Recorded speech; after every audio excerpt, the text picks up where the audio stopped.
नमस्कारम। मैं संजय पाल शोरान आपका स्वागत करता हूं। रीट 2021 को लेकर बहुत सारे मैसेजेस विद्यार्थी कर रहे हैं व्हाट्सएप से, टेलीग्राम से, यूट्यूब पर।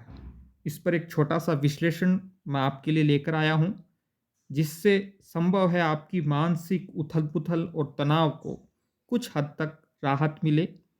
एक छोटा सा आग्रह है, वीडियो को पूरा देखें और देखने के बाद आप कमेंट करें, और जो कमेंट करें वो गरिमा के साथ करें। मैं केवल अपना पक्ष रख रहा हूं। कुल मिलाकर 7 महत्वपूर्ण बिंदुओं में बांटकर यह वीडियो आपके लिए प्रस्तुत है।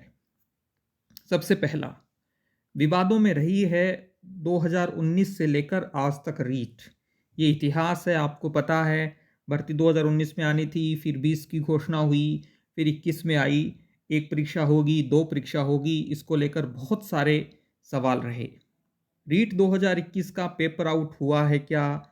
नकल बड़े स्तर पर हुई। पेपर तुलनात्मक रूप से सरल आया। 146 तक अंक विद्यार्थियों के आए। और ये सारी घटनाएं सितंबर से लेकर अब जनवरी चल रहा है, तब तक बहुत सारी बातें उठी।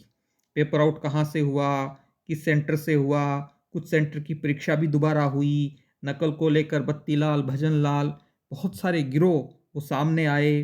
पेपर सरल था, इसको लेकर भी बहुत सारे आरोप प्रत्यारोप हुए।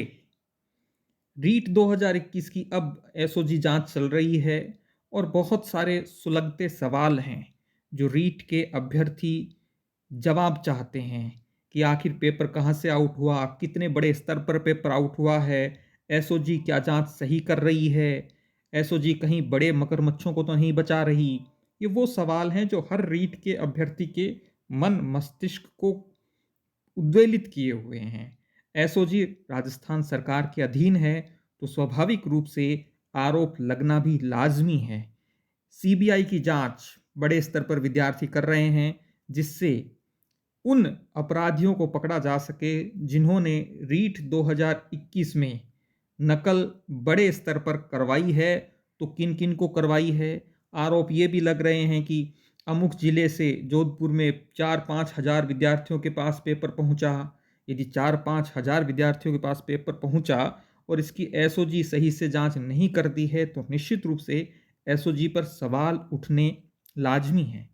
वहीं रीट 2021 में पदों की संख्या 50,000 हो, और सबसे ज़्यादा आज के समय में यूट्यूब पर, फेसबुक पर, ट्विटर पर ये ही विद्यार्थी एक्टिव हैं जो ये चाहते हैं कि रीट के पदों की संख्या बढ़कर 50,000 हो। एक तरफ तो इस बात को लेकर बहुत तेज मांग हो रही है कि एसओजी जांच हो, सीबीआई जांच हो, और ये आरोप लग रहे हैं कि 5,000 विद्यार्थियों तक पेपर पहुंचे। और दूसरी ओर मांग ये भी है कि आप पदों की संख्या को बढ़ाकर 50,000 कर दीजिए। मुझे कहीं ना कहीं इन दोनों के बीच में विरोधाभास नजर आता है। मैं अपनी राय रख रहा हूं। एक तरफ तो बड़े पैमाने पर ये कहा जा रहा है, आरोप लग रहे हैं कि पेपर बड़े पैमाने पर आउट हुआ है, बड़े स्तर पर बड़े लोग इसमें शामिल हैं। दूसरी ओर विद्यार्थी ये कह रहे हैं कि रीट के पद बढ़ाकर आप 50,000 करें। तो इस 50,000 में भी तो उन अभ्यर्थियों को शामिल कर लिया जाएगा जिनके पास पेपर पहुंचेगा। रीट के पद 50,000 हों, ये मांग तब जायज है जब ये सुनिश्चित हो कि इन 50,000 में से नकल जिन्होंने की है उन विद्यार्थियों को छांट छांट के चुन चुन कर बाहर किया गया है, और ये करना आसान नहीं है। सबसे बड़ा सवाल जो विद्यार्थी ये 50,000 की मांग कर रहे हैं, क्योंकि ये वो विद्यार्थी हैं जिनके 115 से लेकर 130-35 अंक हैं। मैं रीट के विद्यार्थियों के अंकों को देख रहा था। 135 अंक का विद्यार्थी भी ये सुनिश्चित करना चाहता है कि इस बार नौकरी लग जाए।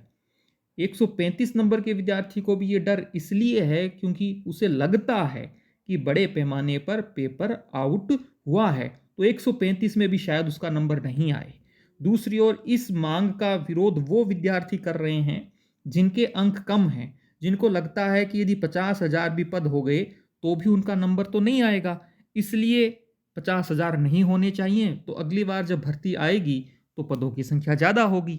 लेकिन सबसे चुनौतीपूर्ण बात ये है, हालांकि ये सरकार को निर्णय करना है कि 50,000 हों या नहीं, लेकिन इन 50,000 में नकलची अभ्यर्थी शिक्षक न बन जाएं, ये तो सुनिश्चित किया ही जाना चाहिए। और इसे सुनिश्चित करने के लिए जो भी करने की आवश्यकता हो वो राजस्थान सरकार को करनी चाहिए, क्योंकि मान लेते हैं रीट के पद बढ़कर 50,000 हो गए, लेकिन इन 50,000 में 10,000, 20,000 और 30,000 यदि नकलची अभ्यर्थी शिक्षक बन जाते हैं तो ये राजस्थान की शिक्षा व्यवस्था को भविष्य में बंटाधार कर देंगे। इसलिए राजस्थान सरकार तय करे कि पदों की संख्या बढ़ानी है नहीं बढ़ानी। न मैं इस मांग के समर्थन में हूं, न मैं इस मांग के विरोध में हूं।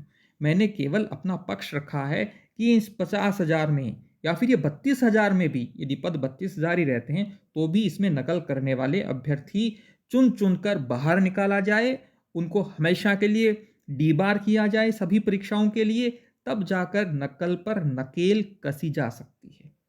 सबसे बड़ा सवाल जो इन विद्यार्थियों को जो 50,000 की मांग कर रहे हैं उनको परेशान करेगा, जिनके अच्छे अंक आए हैं उनको परेशान करेगा, जिन्होंने 2-3 वर्षों से पूरे समर्पण से, पूरे मनोभाव से सब कुछ झोंक कर तैयारी की थी, उनको सबसे ज़्यादा डर इस बात का है कि कहीं परीक्षा रद्द तो नहीं हो जाएगी।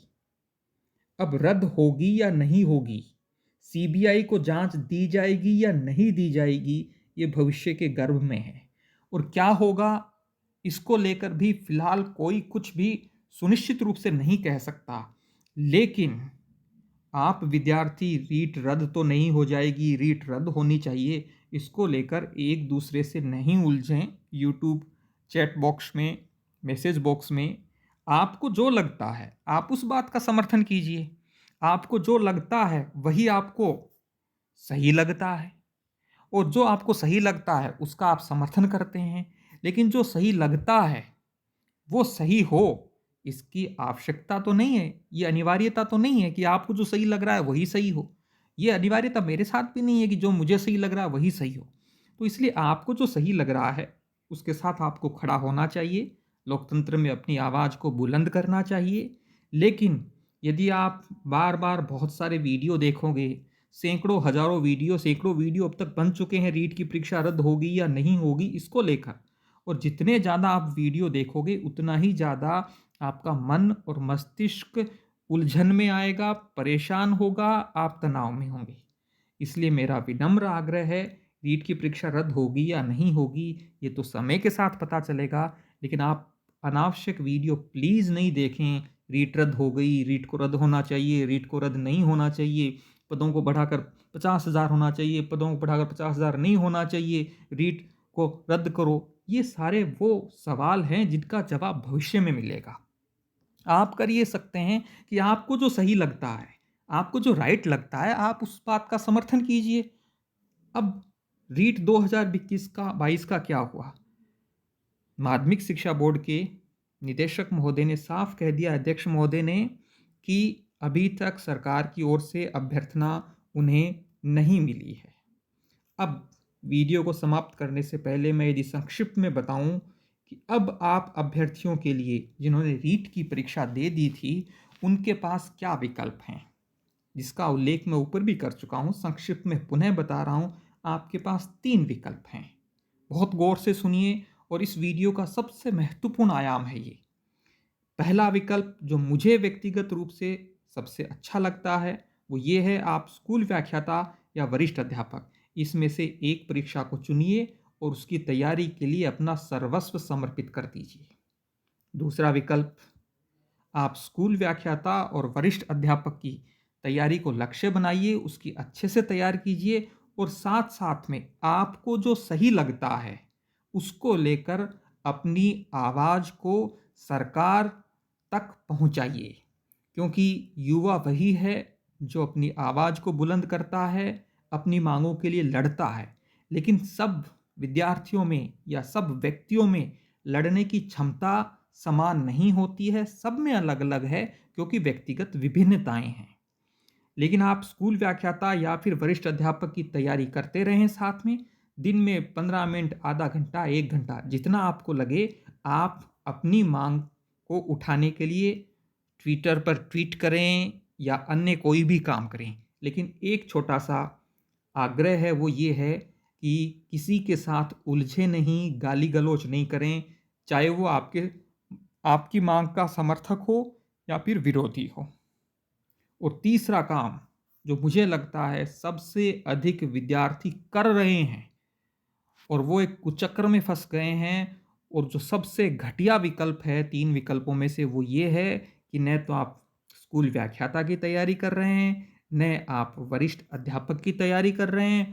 पूरे दिन इसी प्रकार से वीडियो देखते हैं, कमेंट करते हैं, कमेंट करने वाले बाकी विद्यार्थियों के साथ उलझते हैं, ये होना चाहिए, ये नहीं होना चाहिए, रीट परीक्षा रद्द होनी चाहिए, रीट परीक्षा रद्द नहीं होनी चाहिए, पदों की संख्या 32,000 ही होनी चाहिए, नहीं पदों की संख्या बढ़कर 50,000 होनी चाहिए, ये होना चाहिए, ये नहीं होना चाहिए।